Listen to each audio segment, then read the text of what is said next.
ರಾಜ್ಯಪಾಲರು ಧ್ವಜಾರೋಹಣ ಮಾಡ್ತಾ ಇದ್ದಾರೆ, ನೋಡ್ತಾ ಇದ್ದೀವಿ. ನೇರ ದೃಶ್ಯಾವಳಿಗಳನ್ನು ನಿಮ್ಮ ಮುಂದೆ ನಾವು ಇಡ್ತಾ ಇದ್ದೀವಿ. ಮಾಣಿಕ್ ಷಾ ಪರೇಡ್ ಮೈದಾನದಿಂದ ನೇರ ದೃಶ್ಯಾವಳಿಗಳನ್ನು ನಾವು ನೋಡ್ತಾ ಇದ್ದೀವಿ. ಬೆಂಗಳೂರಿನಲ್ಲಿ ಕಳೆಗಟ್ಟಿದೆ ಗಣರಾಜ್ಯೋತ್ಸವ ಸಂಭ್ರಮ. ಮಾಣಿಕ್ ಷಾ ಪರೇಡ್ ಮೈದಾನದಿಂದ ನೇರ ದೃಶ್ಯಾವಳಿಗಳನ್ನು ನಿಮಗೆ ತೋರಿಸ್ತಾ ಇದ್ದೀವಿ. ರಾಜ್ಯಪಾಲ ಥಾವರ್ಚಂದ್ ಗೆಹ್ಲೋಟ್ ಧ್ವಜಾರೋಹಣವನ್ನು ಮಾಡಿದ್ದಾರೆ. ಗೌರವ ವಂದನೆಯನ್ನು ಸ್ವೀಕರಿಸ್ತಾ ಇದ್ದಾರೆ. ಸಿಎಂ ಸಿದ್ದರಾಮಯ್ಯ, ಡಿಸಿಎಂ ಡಿಕೆ ಶಿವಕುಮಾರ್ ಸೇರಿದಂತೆ ಹಲವಾರು ಜನ ಉಪಸ್ಥಿತರಿದ್ದಾರೆ.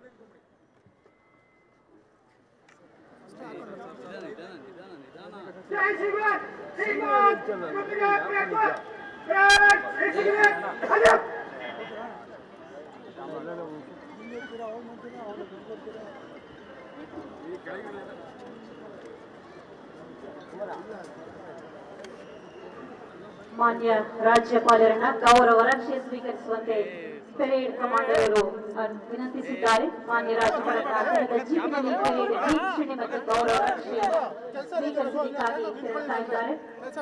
ಧ್ವಜಾರೋಹಣವನ್ನು ಮಾಡಿ. ನೀವು ಪೋಷಕರಾಗಲು ಕಾಯುತ್ತಿದ್ದೀರಾ? ಚಿಂತಿಸದಿರಿ. ಓಯಾಸಿಸ್ ಫರ್ಟಿಲಿಟಿ 90,000 ದಂಪತಿಗಳ ಜೀವನದಲ್ಲಿ ಸಂತೋಷವನ್ನು ತಂದಿದೆ. 7825893601ಗೆ ಕರೆ ಮಾಡಿ. ಅತ್ಯದ್ಭುತ ರಿಯಾಯಿತಿ ಪಡೆಯಿರಿ ಹಾಗೂ ಎಲ್ಲರಿಗೂ ಗುಡ್ ನ್ಯೂಸ್ ಕೊಡಿ. ಗೌರವ ವಂದನೆ ಸ್ವೀಕರಿಸ್ತಾ ಇದ್ದಾರೆ ರಾಜ್ಯಪಾಲರು. ತೆರೆದ ಜೀಪಿನಲ್ಲಿ ಅವರು ಗೌರವ ವಂದನೆಯನ್ನ ಸ್ವೀಕರಿಸ್ತಾ ಇದ್ದಾರೆ. ಮಾಣಿಕ್ ಷಾ ಪರೇಡ್ ಮೈದಾನದಿಂದ ನಾವು ಆ ದೃಶ್ಯಾವಳಿಗಳನ್ನು ನೋಡ್ತಾ ಇದ್ದೀವಿ. Squadron leader Sandeep Sharma. So please put your hands together. It's a golden opportunity for all of us to exchange Republic Day greetings with the Honorable Governor of Karnataka, Shri Thawarchand Gehlot.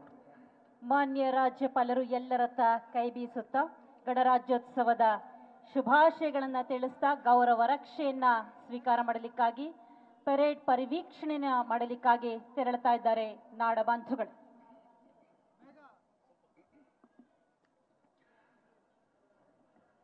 Well, ladies and gentlemen, equality, religious tolerance, brotherhood and unity are the key aspirations of Dr. B.R. Ambedkar's constitution. The government of Karnataka, under the leadership of the Honorable Chief Minister Shri Siddaramaiah, the governance is based on democratic principles and fundamental ಸರ್ವತಂತ್ರ ಸ್ವತಂತ್ರ ಗಣರಾಜ್ಯ ಅಂತ ಘೋಷಣೆ ಆದಂಥ ದಿವಸ ಇದು. ಐತಿಹಾಸಿಕ ದಿನ ಇದು. ಸಾಮಾನ್ಯ ಸಂಗತಿ ಅಲ್ಲ. ಯಾಕಂದರೆ ಅಂಬೇಡ್ಕರ್ ನೇತೃತ್ವದಲ್ಲಿ ಅವರ ಮಾರ್ಗದರ್ಶನದಲ್ಲಿ ಸಂವಿಧಾನ ಏನು ರಚನೆ ಆಯಿತು, ಅದು ನವೆಂಬರ್ 26ಕ್ಕೆ ತನ್ನ ಎಲ್ಲ ವಿವರಗಳನ್ನು ವರದಿಯನ್ನು ಕೊಟ್ಟಿತ್ತು, ಅದನ್ನು ಸಲ್ಲಿಸಿತ್ತು. ಆದರೆ ಕನ್ಸಿಡರ್ ಆಗಿದ್ದು ಇವತ್ತು, ಅದನ್ನು ನಾವು ಅಳವಡಿಸ್ಕೊಂಡಿದ್ದು ಇವತ್ತು. ಸಾಮಾನ್ಯ ಸಂಗತಿನೇ ಇದು. ನಮಗೊಂದು ಹೆಮ್ಮೆಯ ಪ್ರತೀಕ ಇದು. ನಾವೆಲ್ಲ ಹಿಂದೆ ಯಾರ್ಯಾರು ಏನೇನು ಬರೆದಿದ್ರು ಬರೀ ಬ್ರಿಟಿಷರದನ್ನು ಫಾಲೋ ಮಾಡ್ತಾ ಇದ್ವಿ. ನಮ್ಮದು ಅಂತ ಒಂದು ಸಂವಿಧಾನ, ಆ ಕರಡು ರಚನೆ ಆಗಬೇಕು ಅನ್ನುವಂಥ ಕಾರಣಕ್ಕೋಸ್ಕರ 6 ಜನರು ಇರುವಂಥ 6 ಸದಸ್ಯರಿರುವಂಥ ಒಂದು ತಂಡ ರಚನೆ ಆಯಿತು. ಬಾಬಾ ಸಾಹೇಬ್ ಅಂಬೇಡ್ಕರ್ ಪ್ರಾತಸ್ಮರಣೀಯರು. ಬಹಳಷ್ಟು ಸಂದರ್ಭಗಳಲ್ಲಿ ಅವ್ರನ್ನ ಜ್ಞಾಪಿಸ್ಕೋಬೇಕು. ದೇಶದ ಶಕ್ತಿ ಅವರು, ಸಮಾಜದ ಶಕ್ತಿ, ಒಂದು ಪ್ರೇರಣೆ. ಅಂಥ ಅಂಬೇಡ್ಕರ್ ಅವರ ನೇತೃತ್ವದಲ್ಲಿ, ಅವರ ಮುಂದಾಳತ್ವದಲ್ಲಿ ಸಂವಿಧಾನ ರಚನೆಯಾಗಿದ್ದು ನವೆಂಬರ್ 26ಕ್ಕೆ ಅದು ಸಬ್ಮಿಟ್ ಆಗಿತ್ತು. ಆದರೆ ಜನವರಿ 26ಕ್ಕೆ ಅದನ್ನು ನಾವು ಅಳವಡಿಸ್ಕೊಂಡ್ವಿ. ಎಂಥ ಅದ್ಭುತ ನೋಡಿ. ಈ ಸಂದರ್ಭದಲ್ಲಿ ನಾವು ಸೇನೆಯವರನ್ನ ಜ್ಞಾಪಿಸ್ಕೊಳ್ತೀವಿ. ಯಾಕಂದರೆ ಯಾವುದೇ ಸಂದರ್ಭದಲ್ಲಿ ನೀವು ಯಾವುದೇ ದೇಶ ವಿದೇಶಗಳಿಗೆ ಹೋಗಿ ಅಲ್ಲಿ ಒಂದು ಈ ಮಾರ್ಚ್ ಮಾಡಲಿಕ್ಕೆ ಅಂತಲೇ ಸೇನೆ ಹಿಂದೆ ಯಾರ್ಯಾರು ಹೋರಾಟ ಮಾಡಿದ್ರು ಅವರಿಗೆ ಆ ರೀತಿ ಒಂದು ಪಥಗಳಿರ್ತವೆ. ಅದೇ ರೀತಿ ದೆಹಲಿನಲ್ಲೂ ಕೂಡ ನಾವು ಆ ಪಥವನ್ನು ನೋಡ್ತೀವಿ, ಬೇರೆ ಬೇರೆ ಭಾಗಗಳಲ್ಲಿ ನೋಡ್ತೀವಿ. ಇನ್ನು ಬೆಂಗಳೂರಿನಲ್ಲಿ ಮಾಣಿಕ್ ಷಾ ಪರೇಡ್ ಮೈದಾನ, ಇದೆಲ್ಲದಕ್ಕೂ ಕೂಡ ನಾವು ಅದನ್ನು ಮಾಣಿಕ್ ಷಾ ಪರೇಡ್ ಮೈದಾನವನ್ನೇ ಬಳಸ್ಕೋತೀವಿ. ನಮ್ಮ ಸೇನೆಯ ಶಕ್ತಿ ಏನು ಅನ್ನುವಂಥದ್ದು ರಾಜ್ಯಗಳಲ್ಲಿ ಅಲ್ಲಿನ ಸ್ಥಳೀಯ ರಕ್ಷಕರು ಯಾರ್ಯಾರಿದ್ದಾರೆ, ಅದು ಪೊಲೀಸ್ ವ್ಯವಸ್ಥೆ ಆಗಿರ್ಬೋದು, ಅರೆಸೇನಾ ತುಕಡಿಗಳಾಗಿರ್ಬೋದು, ಅವರಿಂದ ಗೌರವ ವಂದನೆಯನ್ನು ಸ್ವೀಕಾರ ಮಾಡುವಂಥದ್ದು ಇದು ನಮ್ಮಲ್ಲಿ ಬೆಳೆದು ಬಂದಿರುವಂಥ ಪರಂಪರೆ. ಜೊತೆಗೆ ದೇಶ ವಿದೇಶದಿಂದ ಜನರನ್ನು ಕರೆಸ್ತೀವಿ. ಈ ಸಂದರ್ಭದಲ್ಲಿ ಈ ಬಾರಿ ಫ್ರಾನ್ಸ್ ಅಧ್ಯಕ್ಷರು ಬಂದಿದ್ದಾರೆ. ಗಣತಂತ್ರದ ಹಬ್ಬದ ಸಂಭ್ರಮ ಕೇವಲ ಬೆಂಗಳೂರಿನಲ್ಲಿ ಮಾತ್ರ ಅಲ್ಲ, ದೆಹಲಿನಲ್ಲಿ ಅತ್ಯಂತ ದೊಡ್ಡ ಪ್ರಮಾಣದಲ್ಲಾಗುತ್ತೆ. ಜೊತೆಗೇನು ಅಂದರೆ ನಮ್ಮ ಶಕ್ತಿ ಸಾಮರ್ಥ್ಯಗಳೇನು, ನಮ್ಮ ಮಿಲಿಟರಿಯ ಹಿರಿಮೆ ಗರಿಮೆಗಳೇನು, ಮಹಾನತೆ ಗಹನತೆಗಳೇನು, ಅದೆಲ್ಲವನ್ನು ಕೂಡ ಪರಿಚಯಿಸುವಂಥ ಅತಿ ದೊಡ್ಡ ಕಾರ್ಯಕ್ರಮ ದೆಹಲಿನಲ್ಲಿ. ಸ್ವಲ್ಪ ತಡ ಆಗ್ತಾ ಇದೆ, ಯಾಕಂದರೆ ವಿಪರೀತ ಮಂಜು ಕವಿದಿರೋದ್ರಿಂದ 9 ಗಂಟೆ ನಂತರ, ಅಂದರೆ 10 ಗಂಟೆ ನಂತರ ಶುರು ಆಗ್ಬೋದು ಅನ್ನುವಂಥ ಮಾತುಗಳು ಕೇಳಿ ಬರ್ತಾ ಇವೆ. ಅಲ್ಲೂ ಕೂಡ ಅದೇನು ಆನಂದ ಅದು ನಿಜಕ್ಕೂ. ನಮ್ಮ ದೇಶದ ಸೇನಾ ಪಡೆಗಳು ಹೆಜ್ಜೆ ಇಟ್ಕೊಂಡು ಹೋಗ್ತಾ ಇದ್ರೆ ಅದನ್ನು ನೋಡೋಕ್ಕೆ ಒಂದು ಆನಂದ. ಜೊತೆಗೆ ನಮ್ಮ ಶಕ್ತಿ ಸಾಮರ್ಥ್ಯ ಎಲ್ಲವನ್ನೂ ಕೂಡ ಅನಾವರಣಗೊಳಿಸ್ತೀವಿ ಅಂತಲ್ಲ. ಎಲ್ಲಿತ್ತು ಭಾರತ, ಎಲ್ಲಿಗೆ ಬಂತು? ಚೈನಾದ ಎದುರುಗಡೆಗೆ ಯುದ್ಧ ಮಾಡ್ತಿರುವಂಥ ಸಂದರ್ಭದಲ್ಲಿ ನಮ್ಮವ್ರಿಗೆ ಹಾಕೊಳ್ಳೋಕೆ ಬೂಟ್ ಇರಲಿಲ್ಲ, ನಮ್ಮಲ್ಲಿ ಗುಂಡು ನಿರೋಧಕ ಜಾಕೆಟ್ಗಳಿರಲಿಲ್ಲ, ಕೈಯಲ್ಲಿ ಸರಿಯಾದಂಥ ಬಂದೂಕುಗಳಿರಲಿಲ್ಲ. ಚೀನಾದವರು ನಮ್ಮ ಮೇಲೆ AK-47 ಇಟ್ಕೊಂಡು ಹಾರಿಸ್ತಾ ಇದ್ರೆ ನಾವು 303 ರೈಫಲ್ ಅದನ್ನು ಹಿಂಗೆ ತಿರುಗಿಸಿ ಪಟ್ಟನ್ಸಿ ಅದನ್ನು ನಾವು ಭುಜಕ್ಕೆ ಇಟ್ಕೊಂಡು ಅದನ್ನು ಒತ್ತೋ ಅಷ್ಟೊತ್ತಿಗೆ ಅವ್ರದ್ದು 100 ಗುಂಡುಗಳು ನಮ್ಮ ಎದೆ ಹೋಗ್ಬಿಡವು. ಅಂಥ ಸಂದರ್ಭದಲ್ಲೂ ಕೂಡ ನಮ್ಮ ಸೈನಿಕರು ಬಿಟ್ಕೊಟ್ಟಿಲ್ಲ. ಹೀಗಾಗಿ ಗುಡಿಯ ದೇವರುಗಳನ್ನು ನಾವು ಹೇಗೆ ನೆನೆಸ್ಕೊತೀವಲ್ಲ, ಗಡಿಯ ದೇವರುಗಳನ್ನು ಕೂಡ ನೆನೆಸ್ಕೋಬೇಕು. ನಮ್ಮ ಸೇನೆ, ನಮ್ಮ ಜವಾನ್ ಪಡೆ ಏನಿದೆಯಲ್ಲ, ಸೇನಾ ಶಕ್ತಿ ಏನಿದೆಯಲ್ಲ, ಸೈನಿಕರೇನಿದಾರಲ್ಲ, ಅವರು ಗಡಿಯ ದೇವರುಗಳು.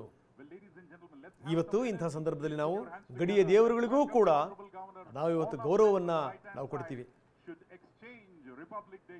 ಒಂದು ಅದ್ಭುತವಾದಂಥ ಕಾರ್ಯಕ್ರಮಕ್ಕೆ ಇಡೀ ದೆಹಲಿ ಯಾವಾಗಲೂ ಕೂಡ ಸಜ್ಜಾಗುತ್ತೆ. ಇವಾಗಂತೂ ದೆಹಲಿ ಅದರ ಚಿತ್ರಣವೇ ಬದಲಾಗಿದೆ, ಕರ್ತವ್ಯ ಪಥ ಆಗಿದೆ, ರಾಜಪಥ. ಆ ಕರ್ತವ್ಯ ಪಥದಲ್ಲಿ ನಮ್ಮ ಶಕ್ತಿ ಸಾಮರ್ಥ್ಯ, ಸೇನೆಯ ಶಕ್ತಿ ಸಾಮರ್ಥ್ಯ ಹೋಗ್ತಿದ್ರೆ ನೋಡೋಕ್ಕೆ ಒಂದು ಆನಂದ.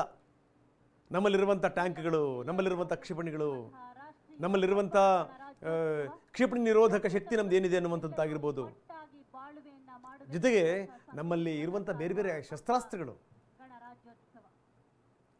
ಎಲ್ಲವನ್ನೂ ಕೂಡ ನಾವು ಜಗತ್ತಿಗೆ ತೋರಿಸುವಂಥ ಪ್ರಯತ್ನವನ್ನು ಮಾಡ್ತೀವಿ. ಈ ಮುಖಾಂತರ ಬರೀ ಜಗತ್ತು ನೋಡುವಂಥದ್ದಲ್ಲ, ಭಾರತೀಯರಿಗೂ ಕೂಡ ಅತ್ಯಂತ ಸ್ಟ್ರಾಂಗ್ ಶಕ್ತಿ ಸಾಮರ್ಥ್ಯ ಇರುವಂಥ ಅತ್ಯಂತ ಸ್ಟ್ರಾಂಗ್ ಸೇನಾಪಡೆಗಳಲ್ಲಿ ನಮ್ಮದು ಕೂಡ ಒಂದು ಅನ್ನುವಂಥ ಹೆಗ್ಗಳಿಕೆ ಇದೆಯಲ್ಲ, ಅದು ಏನು ಒಂದ ಎರಡ ನಮ್ಮಲ್ಲಿ ಹೆಂಗೆ ನಾವು ಕೊರೋನಾಕ್ಕೆ ಹೆಂಗೆ ಸಿದ್ಧತೆ ಮಾಡ್ಕೊಂಡಿರಲಿಲ್ವಲ್ಲ, ಹಂಗೆ ದೇಶಕ್ಕೆ ಸ್ವತಂತ್ರ ಬಂದಂಥ ಸಂದರ್ಭದಲ್ಲೂ ಕೂಡ ನಮ್ಮಲ್ಲಿ ಯಾವ ಸಿದ್ಧತೆಗಳು ಕೂಡ ಇರಲಿಲ್ಲ.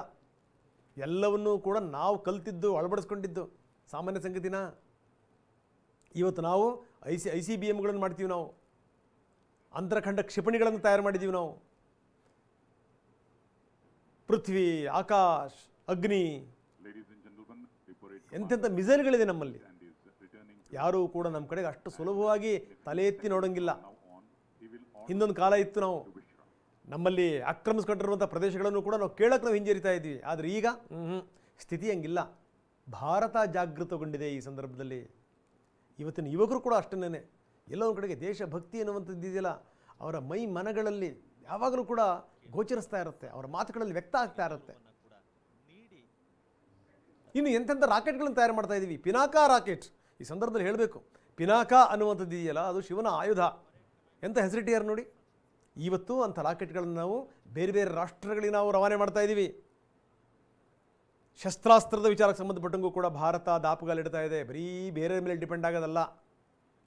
ನಾವು ನೋಡಿಬಿಟ್ಟಿದ್ವಿ, ನಾವು ಕ್ರಯೋಜನಿಕ್ ಎಂಜಿನ್ ವಿಚಾರಕ್ಕೆ ಸಂಬಂಧಪಟ್ಟಂಗೆ ರಷ್ಯಾದ ಮೇಲೆ ಡಿಪೆಂಡ್ ಆಗಿರುವಂಥ ಸಂದರ್ಭದಲ್ಲಿ ನಾವು ಅನುಭವಿಸಿದಂಥ ಯಾತನೆ ಇದೆಯಲ್ಲ,